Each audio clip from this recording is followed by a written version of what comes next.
Сәлем достар, сіздер Түленбер жинашынардың арнасындасыздар. Арнамда әртүрлі бағытта түсірімдер болғандықтан лайк басып, тіркеліп, қоңыраушаны басуға ұмытпаңыздар. Бүгінгі видеода дәл осы құрақтырын құрап шығатын боламыз. Керекті деталімізді мына жоғарыдағы ссылка және описанияда да қалдыратын боламын. Соған өтіп, қиып дайындап алыңыздар. Жалпы бүгінгі құрайтын құрағымызға 3 түсті мата керек болады. Біреуі қанық түсті, ашық түсті және екеуінің ортасындағы түсі. Ең бірінші деталімізді сол ашық түсті матасын бірінші детальді қиятын боламыз. Мінекей видеода көрсетіліп отырғандай, жаңағы дайындаған деталімізді бірінші детальді қойып, бірінші жолақтарды сызып аламыз. Кейін осыған қалдықсыз қию үшін міне тура осылай етіп қойып, жалпы 3D құрақтарын құраған кезде аса дәлділікті қажет етеді. Сондықтан тігіске деп іштеңкеге алаңдамай тура осы дайындап алған деталь бойына қисаңыздар өте әдемі шығады. Достар, және осы бірінші, екінші жасап қиып жатқан жерлерін асықпай, кейінгісін айландырып көрсететін боламын. Сондықтан сіздер айландырмай-ақ толық қарап шықсаңыздар болады. Арасында тоқтатып отырамын. Міне дәл осындай қып қиғанда көрдіңіздер ме, екі шетінен ұшпа-ұш екі кішкентай ғана қалдық қалып отырады. Міне осылай асықпай әдемілеп қиып алсаңыздар, кейін дәл осы үшбұрыштарды жинаған кезде, мына видеодан көріп отырыңыздар, тура солай жинаңыздар. Өйткені мына вилердің түсі құбылып тұрады. Көрдіңіздер ме, мен астын бір бөлек, үстін бір бөлек былай қойғанда дәл болады да түсі. Қазір екеуін былай қойсаңыздар, ол біреуі ақ, біреуі қоңыр болып тұрады. Сондықтан видеоға мұқият болыңыздар. Ендігі екінші түсті матамен, қанық түсті матамен жаңағы екінші деталімізді қиятын боламыз. Жаңағыдан бір ғана жолаққа қисақ, мынадан бірден екі жолаққа жіңішке осындай нелерді дайындайтын боламыз. Бұл жерде бірінші жолаққа жаңағы дайындаған деталіміздің клеткі жағын қаратсақ, екінші лентаны қиған кезде сол клетка жағын төмен қаратып қиып дайындайтын боламыз. Өйткені жаңағы бірінші детальдің көк біреусі оң жағында, біреусі сол жағында тұру үшін бірінші жолаққа клетка жағын қаратып, екінші жолаққа клетка жағын төмен қаратып сызатын боламыз. Оны ұмытпаңыздар. Мінекей біздің екінші деталімізді дайын болды. Бұл детальдарды да жинаған кезде екі бөліп, жоғары жағындағы төмен жағын бөліп жинағандарыңыз дұрыс болады. Мінекей енді біз екінші жолағымызды дайындайтын боламыз. Дәл осы көк матадан. Енді міне қараңыздар, клетка жағымен жаңа сыздық, енді клетканы төмен қаратып сызатын боламыз. Міне. Өйткені жаңа айтқандай үшбұрыштың екі жағында тұратын болғандықтан. Достар, менің жасап жатқан жұмысым ұнап жатса, жылы лебіздеріңізді, ұсыныстарыңызды комментарийға жазып, лайк басып, тіркеліп, қоңыраушаны басуға ұмытпаңыздар. Достарыңызбен бөлісіп қойсаңыздар, тіптен жақсы болады. Мінекей сонымен көк матамыздан екінші деталіміздің екінші жағы да дайын болды. Үшінші деталімізді осы қанық түс пен ашық түстің ортасындағы матаға қиятын боламыз. Басында да айтып өткендей, жалпы 3D құрақтарын ашық түс, қанық түс және сол екі түстің арасындағы түсті алған дұрыс. Сондықтан қанық, ашық түс деп айтып жатқаным сол, әркімде әртүрлі түс болады. Мінекей екі жолақ дайындап алдық. Енді қараңыздар, бірінші жолағымызға жаңағы деталіміздің клеткі жағын жоғары қаратамыз. Екінші жолаққа сол деталіміздің клеткі жағын төмен қаратып, екі бағытта деталімізді дайындайтын боламыз. Мінекей видеода көріп отырғандарыңыздай әдемілеп асықпай осындай қиып алыңыздар.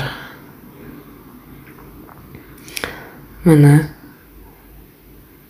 үшінші деталіміздің бір жағы дайын болды. Енді екінші жағын дайындайтын боламыз. Енді дәл осы құрақ түріне қазір бірінші деталь мен үшінші детальдің түстерінің орнына ауыстыратын боламыз. Мінекей, үшінші деталіміздің екінші бағытында әдемілеп қиып дайындап болып қалдық. Мінекей, енді қараңыздар, қазір қалай жинайтынымды әдемілеп көрсететін боламын. Мінекей, мынау біздің бірінші деталіміз, екінші деталіміздің оң жағы және сол жағы. Дәл осылай үшінші деталіміздің оң жағы, сол жағы. Бас жағында айтып өткендей, енді бірінші деталь мен үшінші детальдің түстерінің орнын ауыстырып қиып шығатын боламыз. Мінекей, бирюзовый цветіме жаңағы бірінші детальді сызатын боламын және ашық түске үшінші деталь сызатын боламын. Ал екінші деталіміздің түсі сол көк түсте қала беретін болады. Мінекей, үшінші детальді ашық түсті матадан қиып жатырмын. Міне екі жолақ сызып аламын, қиып аламын. Және біріншісіне клеткаларды жоғары қаратып дайындаймын бөлшектерімді. Екінші жолаққа клетка жағын төмен қаратып сызып, детальдарымды дайындап алатын боламын. Достар, арнамда құрақ құраудан басқа да гүл күтімі, таңғы ас, түскі ас мәзірі, өзімнің үйде әрдайым пісіретін әдемі рецепттеріммен де бөлісетін боламын. Және менің жасап жатқан жұмыстарым ұнап жатса, лайк басуға ұмытпаңыздар. Пікірлеріңізді қалдырып, жылы лебіздеріңізді, ұсыныстарыңызды жазсаңыздар, әр комментарийға оқып жауап жазатын боламын. Мінекей, менің екінші варианттағы детальдарымыз дайын болды. Мінекей, дәл осы бағытта қазір құрап тігіп шығатын боламыз.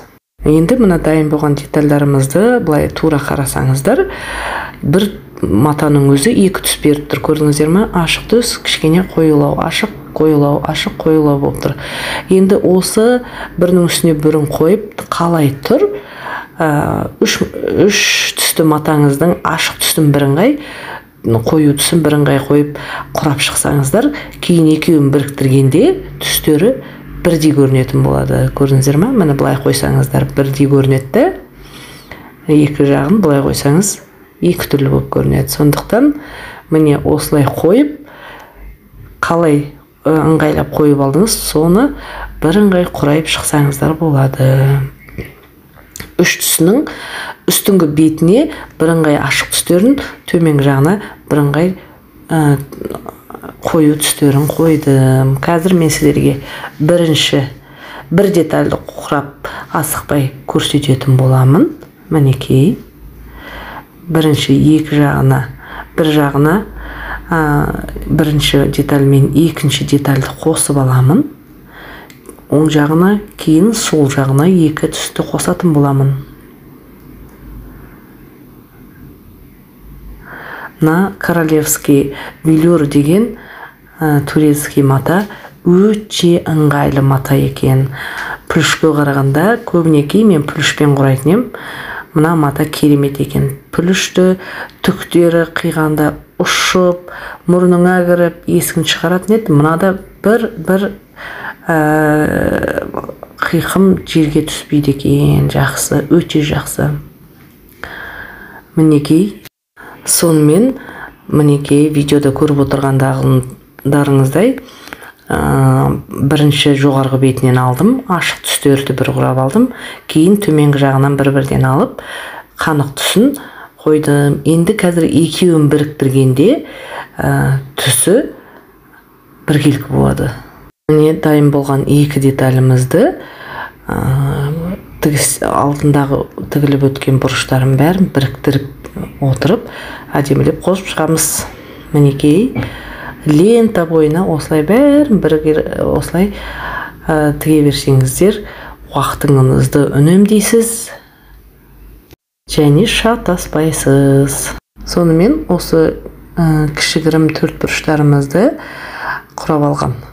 Әдемілеп үтікпен бір басып шығамыз да, өз ара қосып шығамыз. Шахмат тақтасының үлгісі бойынша әдемілеп қойып аламыз да, қосып шығатын боламыз.